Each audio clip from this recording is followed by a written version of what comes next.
Good morning, everyone. Thanks to everyone for being here. I'm really excited to be leading this panel with some pretty amazing experts with some incredible background. Our first panel is going to be exploring how to use data as a strategic asset. And I want to start by asking the audience to show me by round of applause how many of you have thought of innovative ways to use data within your organization to improve daily processes. So if you've had an idea, just clap your hands. Everybody get excited here. Great, awesome.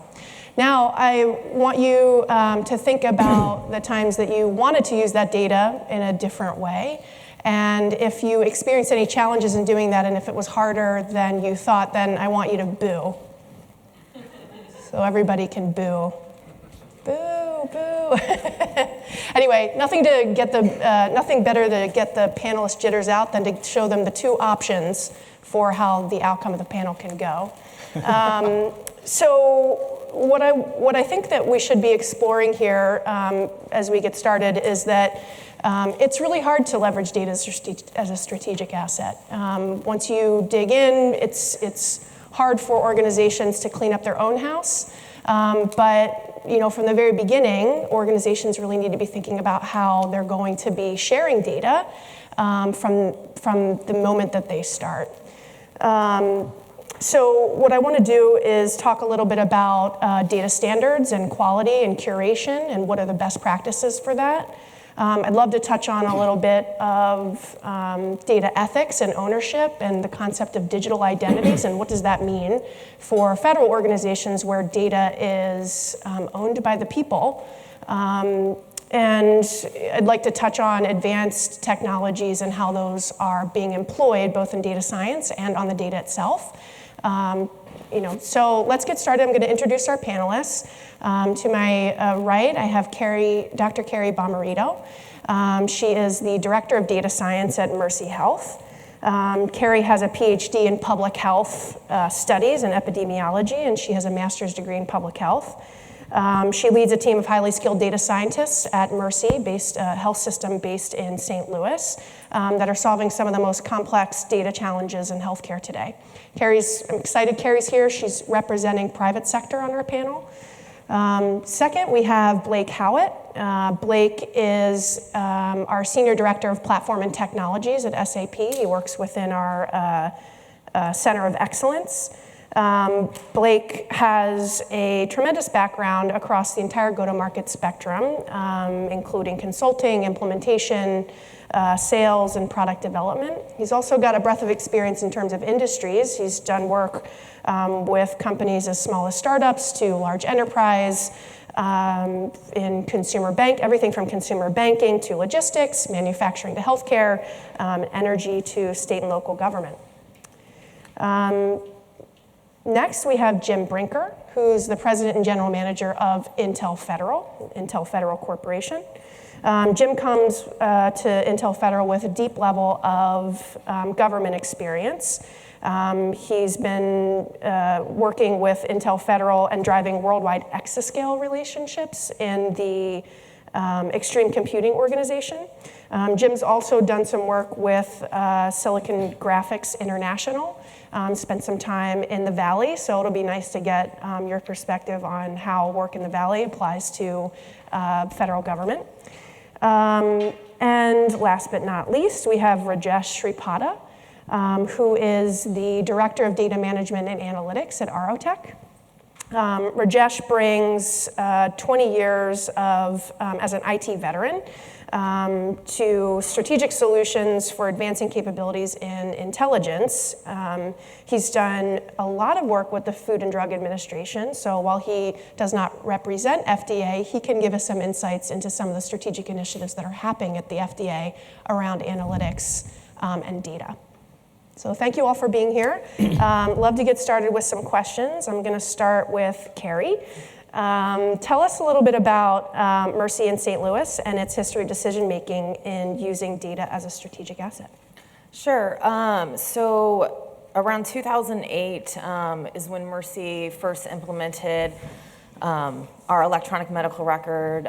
We implemented Epic, and when we implemented it, we decided that across our 40+ hospitals to conform our medical record in exactly the same way. So all the data coming in is being filled in the exact same forms, the exact same columns, and then it's all reposited into one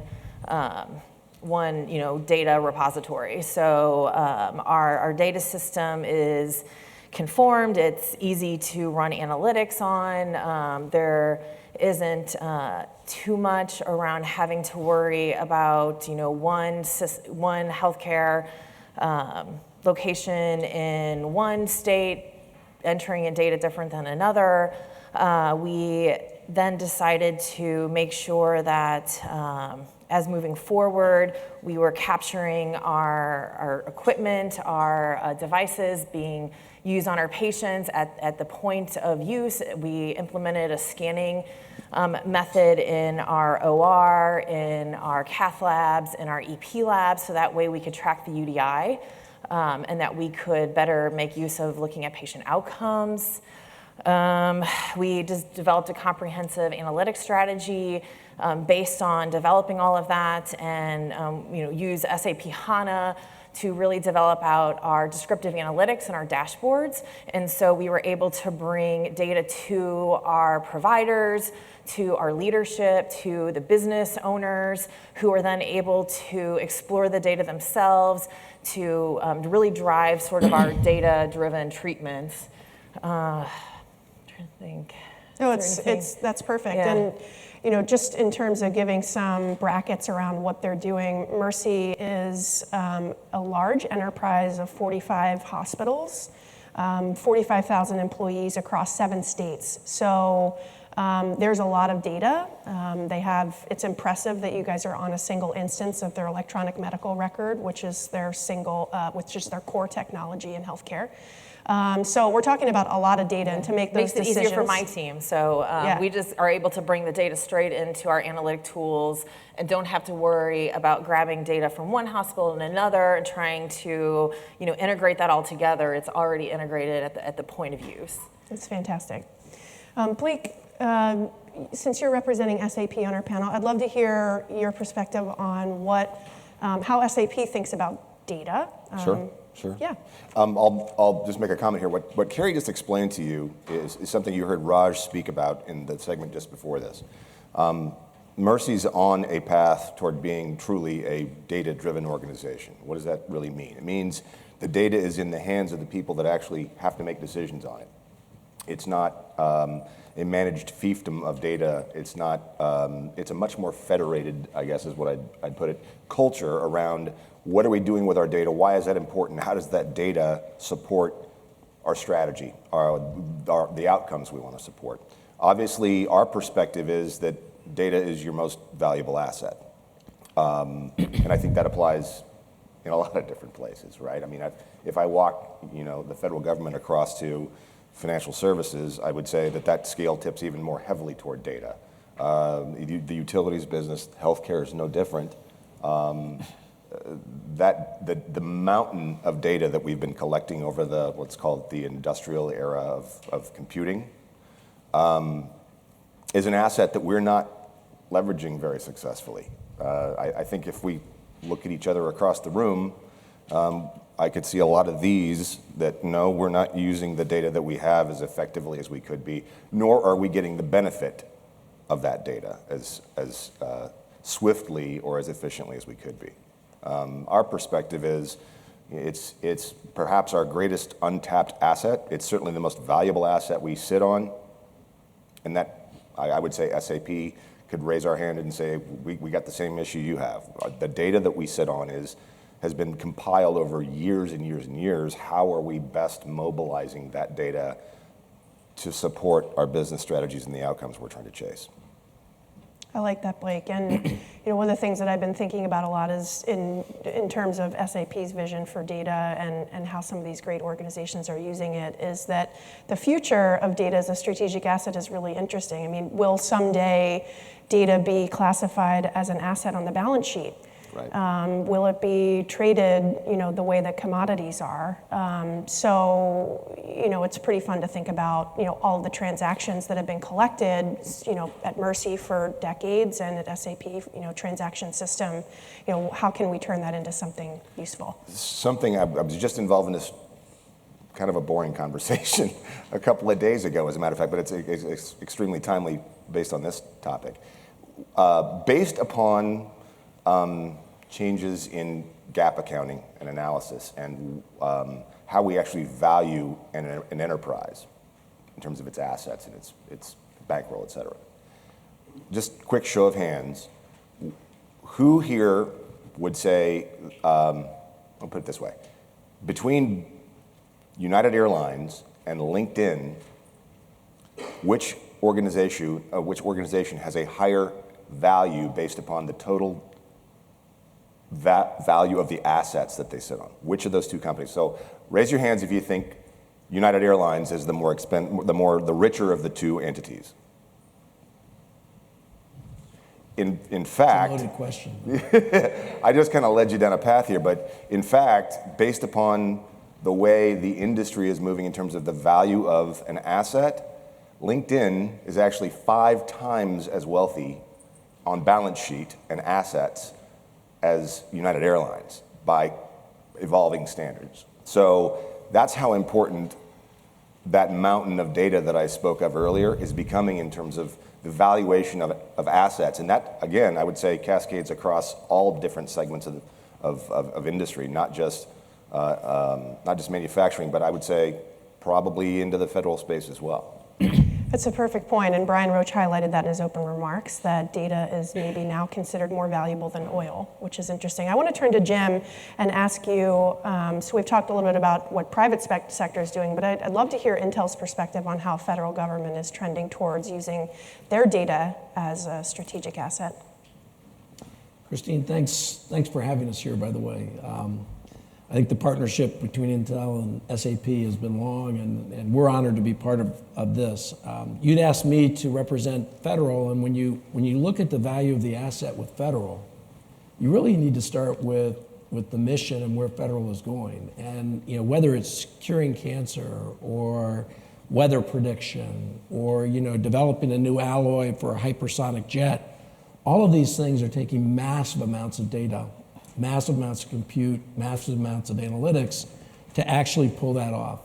So the government, when you really look at them, they're getting ahead of this with things like the National Strategic Compute Initiative, and they're re-upping that in what they're doing. Whether it's the AI executive order that's out there or the quantum executive order that's out there, the drive towards exascale. Those are all very visible things that the government is doing right now.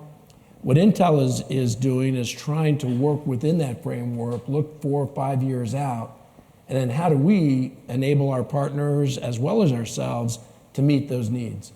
So if you can start with the mission and work your way back, you immediately see the value of the data that's out there, the massive amounts that's needed, and then how companies like Intel, SAP, and others really have to pull together to get ahead of this as it's coming. Yep, that's a great point.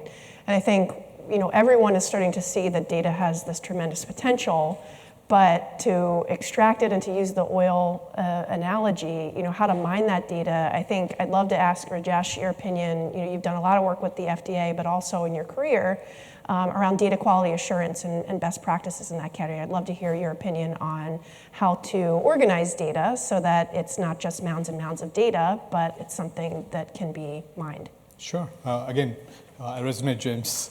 Tom, thanks for having us here. And Holotech had a great partnership with SAP, and I've been really fortunate to be associated in partnership with SAP and also leading the business intelligence implementation at the FDA.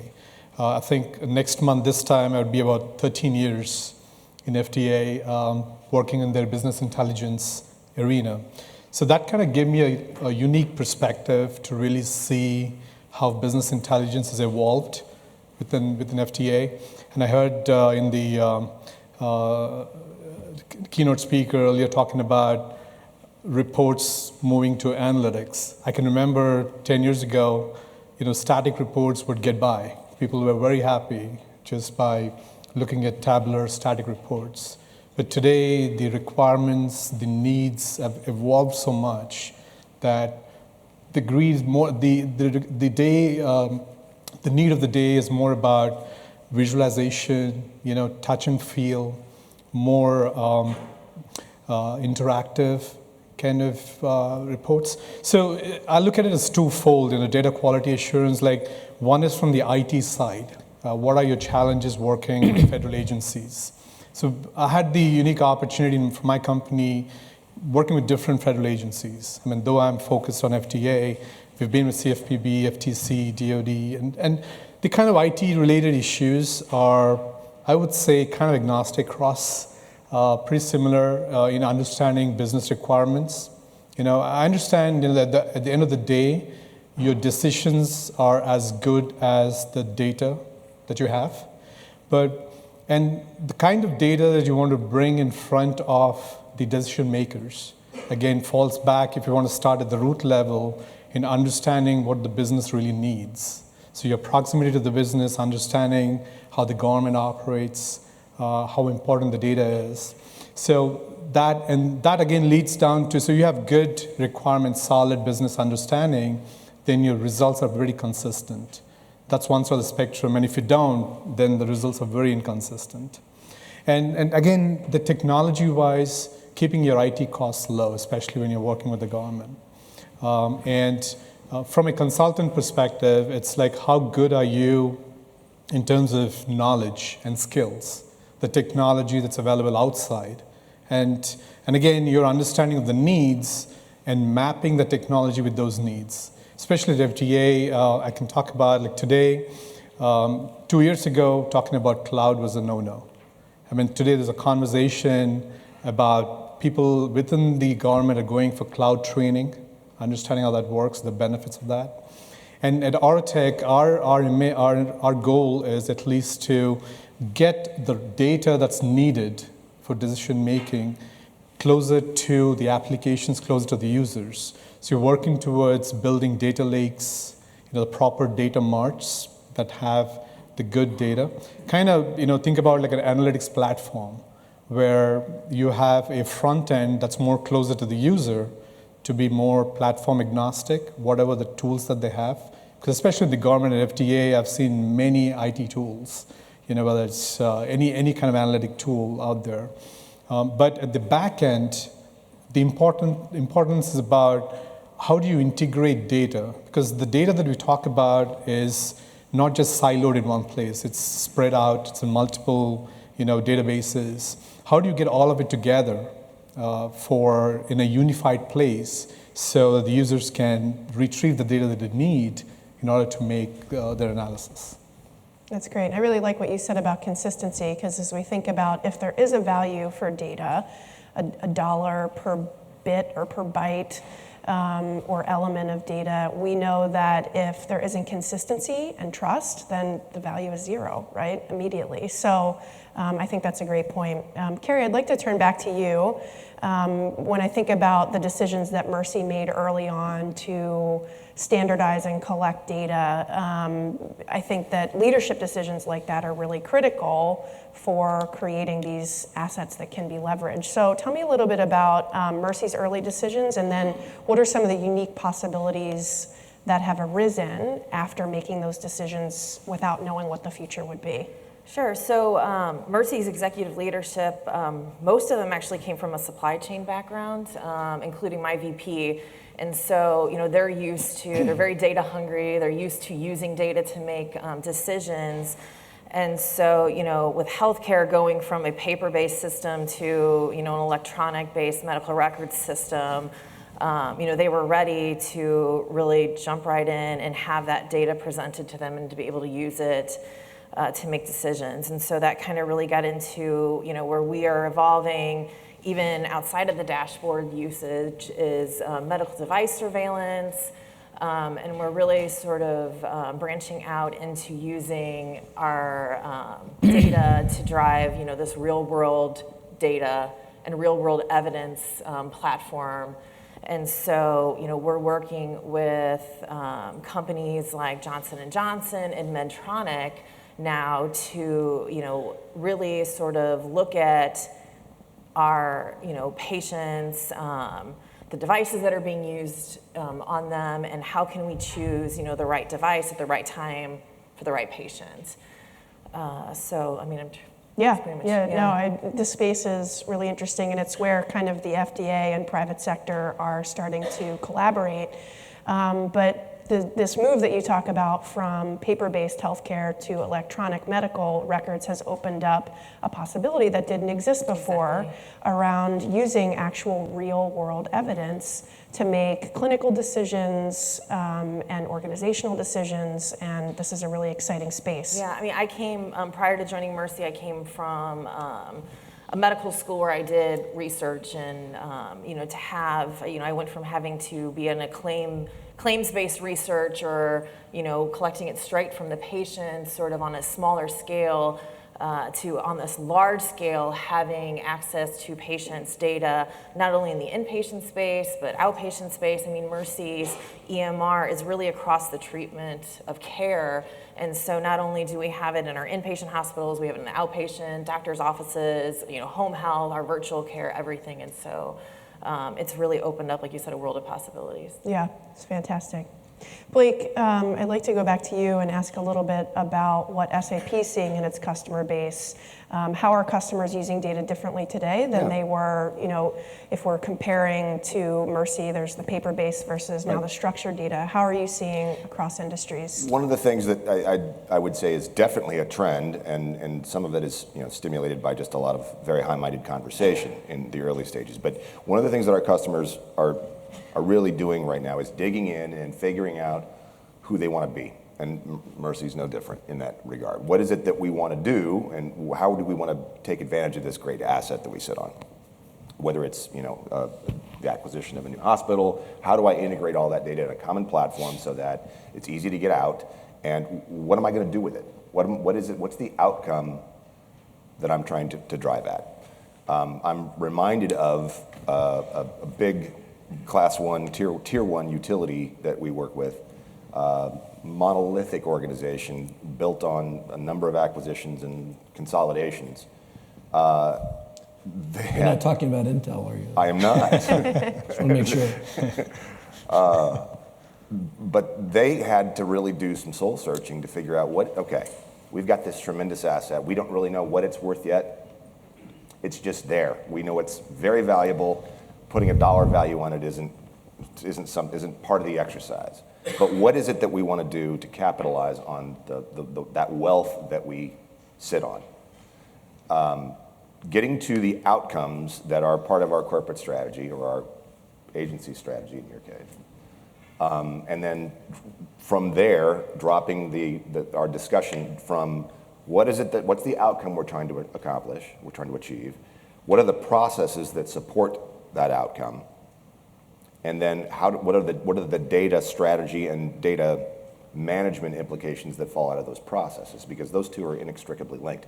And I think that more than just about any other single data point, our customers are realizing the relationship between process and data strategy, that's symbiotic, and making sure that we're doing the things we're supposed to be doing to drive this outcome up at the top of the pyramid, rather than just doing things to be doing them. This Class 1 utility decided most important thing we can do with this rich asset that we have is get closer to our customers. If you've ever had a power outage, hurricanes seem to be timely for the conversation, but snowstorm, pick up the phone, and you in a queue with your utility, whether it's PSE&G or Duke or PSE, doesn't matter which utility we're talking, Dominion, you sit and you wait for your spot in the queue to open up so that you can say, when is power going to be back? Or they have a pre-recorded message that says, you're number 36 in line, hang on and we'll be right with you. What this particular utility decided to do was leverage that data that they sit on today to get closer to that customer and avoid that poor customer experience of having to make the phone call when I have an outage. right? And what they did was they bought a mess of HANA to draw that data out into a consolidated platform and push that data out to their constituents more proactively. What that resulted in is not necessarily a cost savings, but a better customer experience. And they're driven by heavy regulatory burden, just like we are in the federal space, right? I mean, they don't require a congressional mandate to spend money, but it's close, right? They have to go to a state oversight organization to get permission to raise their prices or to spend capital money. In this particular case, they had to actually petition for permission to spend on this project, and that project really, I use the word project in quotes because what they went through wasn't necessarily just a project. It became a way of living differently and delivering their services differently to their constituents. So when we talk about a data management project, don't let it become that. Don't let it become a one and done, we're going to spend X number of dollars on getting our data right or getting our data strategy right. It has to become part of your DNA organizationally and culturally. It has to be a way of life. And that's kind of what this Tier 1 utility discovered, is that it changed the way they deliver business. It changed the way they deliver on their mission, which was get closer to our customers.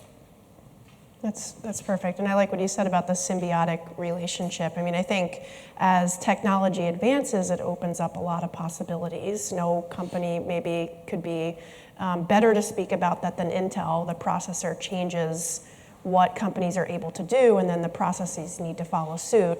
And we know that that will continue to happen, right? Technology will continue to evolve. So how do we plan today for knowing about there are unknowns in the future? I'd love to hear, Jim, your perspective on Intel and the changing dynamic of the data center and what it was before, what it is today, and what we think, what we need to be thinking about with these unknowns in the future. Sure. No, it's a great question. And if you think about the data center, even 5 years ago, it was a brick and mortar facility. You knew what it was. It was HP, high performance computing. You knew what that did. It was a basic software suite. You knew what that did. And when you look at it today, it's just changed so dramatically. In the data center itself, you've got, AI coming into play at this point in time. So then you get this converged type of data center. Now people are looking for a converged data center with AI and HPC working together. Then the software challenges that presents on your all's part, on the common platform part, everything along those lines are huge in that area. And then what we're really seeing is, go back to the massive amount of data, is things are moving out to the edge. So now your data centers are sitting out on the edge, and how do you get the data pre-processed at the edge? And what you have to do there, brought back to the data center, and then the information exchange back and forth, all trying to drive to a decision. So this dynamic is so radically different than where it was before. And what companies like Intel and SAP and others need to do is, how do we adapt to that, right? How do we take what we were traditionally doing and move it into this adaptive environment? And that's what we're trying to work towards. It's fantastic. I'd love to hear Rajesh's perspective on this, because I know that the FDA sits on mounds and mounds of data. Sure. And what have you seen are some of the challenges that they face in unifying that across the departments and centers and inevitable silos that exist within the organization, in every organization? Sure. I mean, I can't name the agency, but I remember going to data centers in the basements. And this is like almost a decade ago, but now it's totally transformed. Now we can call it a true data center.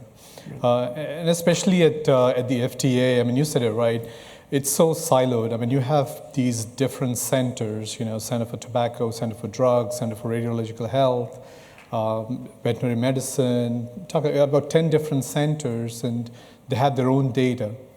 But the challenges that they have underlying are pretty much the same. The adverse events that come into FDA are the same. It could be tobacco related, or it could be drug related, it could be radiological health related.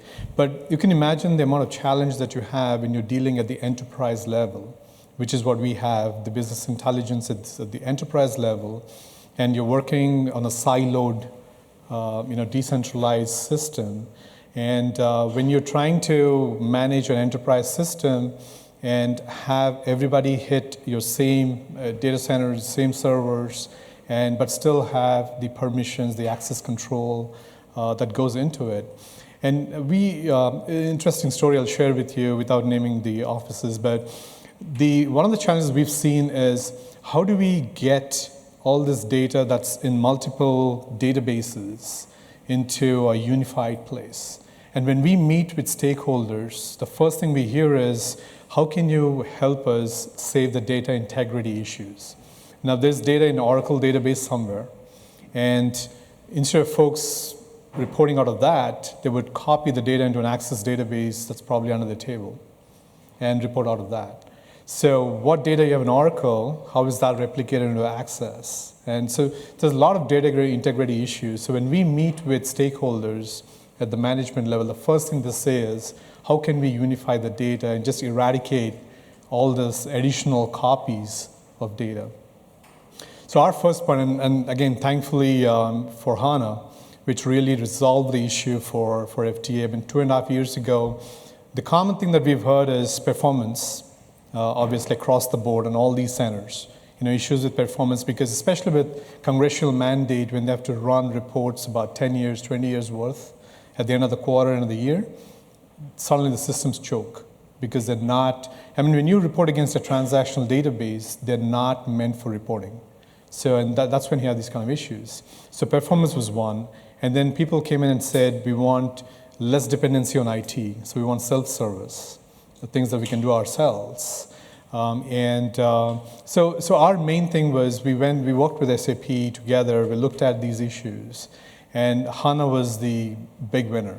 Because that not only helped us reach out to multiple data sources at the same time, but also eradicated all the layers that we had between the user and the data.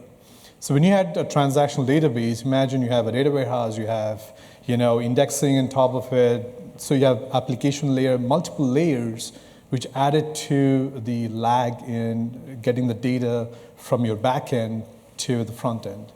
So with HANA in place, all the processing was then moved from the middle tier to the back end. So that really helped us improve performance. The other major challenge was, how do we unify the data? So the interesting story, I don't want to name the office, but it's, again, this office provides reports to congressional, on a regular basis or when asked. And and most of the federal offices know, when they're asked by Congress, you got to give them.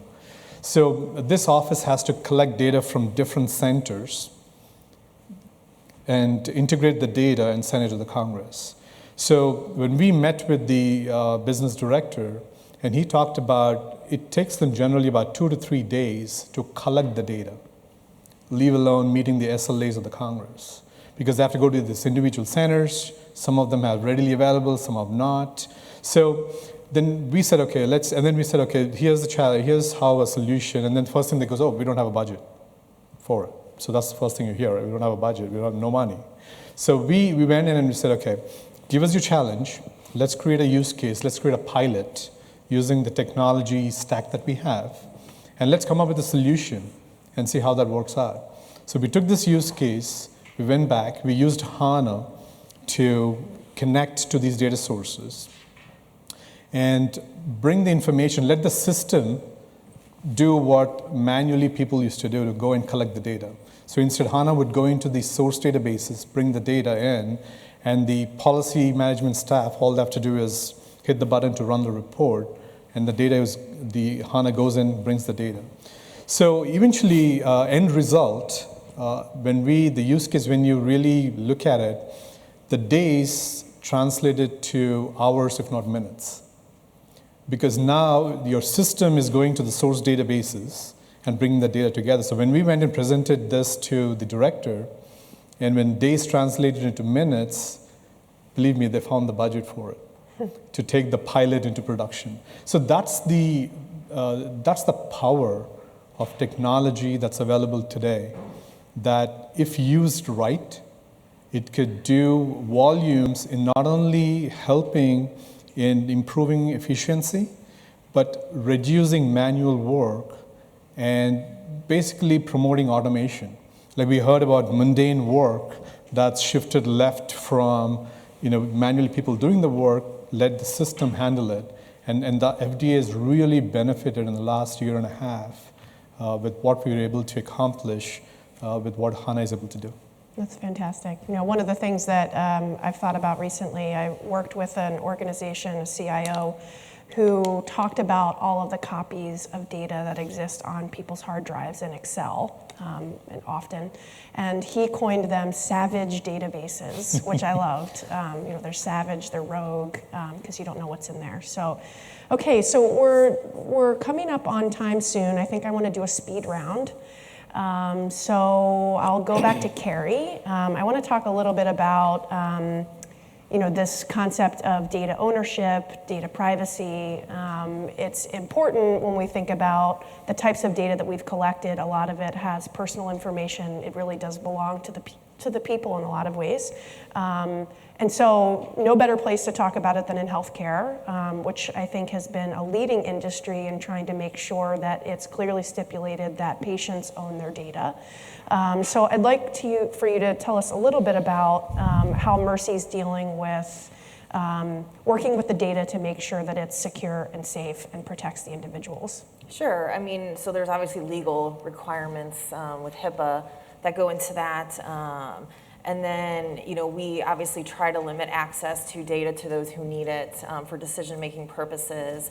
But there's also another aspect to it. So in some of our business tools that are provided to providers and to leaders, we've decided that, at least from a provider perspective, to not mask certain elements of the data. So we provide something for our surgeons called the surgeon scorecard, where they can look at not only how much they're spending per case for their surgical procedures, but they can look at patient outcomes. And so some of the discussions started off about, letting the surgeons see their own and then see who they compare to, but masking providers' names. But we decided that, we wanted to be open and transparent, at least within, our community of providers. And so they actually can see which provider costs the most, which provider has what outcomes. And so on that level, we've decided not to sort of limit that data. But then obviously on a patient level, we provide only the necessary information that's needed from a business perspective to make decisions. And so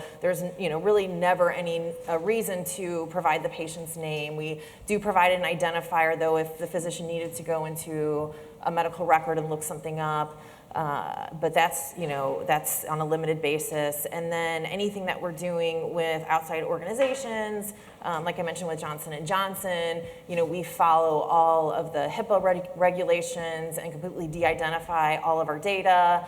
We strip all of the, I believe it's 18 identifiers from the data. But then we also want to make sure that the data is still usable. So by masking and stripping those identifiers, we do give them a masked patient ID so they can, take that large data set and still follow a patient along their medical, history within our system. We provide a fake a date. So they're given, a whole number that only we know sort of what that anchor date is, and then everything around that is given into proportion to that date. So it's making sure that we're obviously protecting our patients' privacy and following the law, but then also making sure that the data is still usable. That's fantastic. Thank you. Okay, Blake, speed round question. Name one or two companies that, in your opinion, are using data as a strategic asset to beat the competition. Wow. Intel could be one of them. Intel would be one for sure. I would say, in my experience, I've really seen a lot out of the utility market segment over the last 2 years in terms of, they're under immense pressure from what we'll call alternative energy providers, AEPs. It's become very, very difficult to distinguish between a true utility and a power company now, or an energy company. And I think no industry faces more creative pressure to get better at doing what they do than your tier 1, tier 2 utilities, because their very existence hinges upon their ability to do something better or faster or of better quality than the non-traditional net purchaser of energy off the grid. You look at Google, for example, they're in the power business. And that's an existential threat to somebody like Dominion Energy or Duke Power or Florida Power and Light, in that they are having to adapt to a changing market and get better at what they do using one of their biggest strategic advantages, which is we've been in business since 1948, and we have mounds and mounds of intel on what our customers want from us and where they want it. Something that the younger, newer entries to those market segments don't have. They really, truly don't have that proprietary data. It's all on the internet, but they don't own that data. So I think that, in my experience, the utilities business has been forced to adapt very rapidly to changes in their markets, threats to their markets from non-traditional sources, on the strength of what are we going to do, who are we going to be, and do we need to adjust who we are based upon what we find in our data. Thanks, Blake. Okay, speed round. Intel. Like really speed round. Really speed round, because they chewed up some of the speed rounds, so you have to be fast. Give me one consideration for federal government as they're thinking about cloud strategy. So I think the real thing with cloud is adapting to where cloud is going. So it's, again, cloud is everywhere, but you're dealing with multi-cloud, you're dealing with the hybrid type of environment, you're dealing with public-private cloud. It's how do you adjust to that? How do you adapt to it? So I'll leave that on the speed round, but I do want to emphasize what Rajesh said in terms of hours to minutes on an ROI model is really where all of this comes together. And we're seeing that across the boards. I thought it was a great point that you made, and it's a critical point that we look at at Intel as well. Thank you. Can I pile on there for just a second? We're in the speed round, Blake. Rajesh, He's SAP, so he comes in. you're not going to, I don't believe anybody in this room is going to argue with this. We're not going to end the traditional data call. It's going to keep happening. It's just we're going to get better and faster at answering it on the strength of technology, on the strength of what we're doing differently from a database and data management perspective. Absolutely. Rajesh, finally to you, to build off of what Jim said, tell us about how the FDA is thinking about standards in the cloud. Sure, and like I said earlier, like 2 years ago, cloud discussion was a no-no. It's federal regulatory. But I've seen my supervisors at the FDA level, at the senior management, have gone for training in the cloud. And the conversation is, how do we take our BI to the cloud? And our company, Auratech, recently was awarded a DIMES contract, which stands for DevSecOps, Innovation, Modernization, Engineering Services. It's a BPA, and part of that BPA is about introducing cloud services at the FDA. And I've had discussions with my counterparts at the FDA level as part of that task order, to come up with an analytical platform in the cloud. So today, BI is totally on-prem, and we have about 30-odd servers dealing with the whole infrastructure level at the enterprise level, right?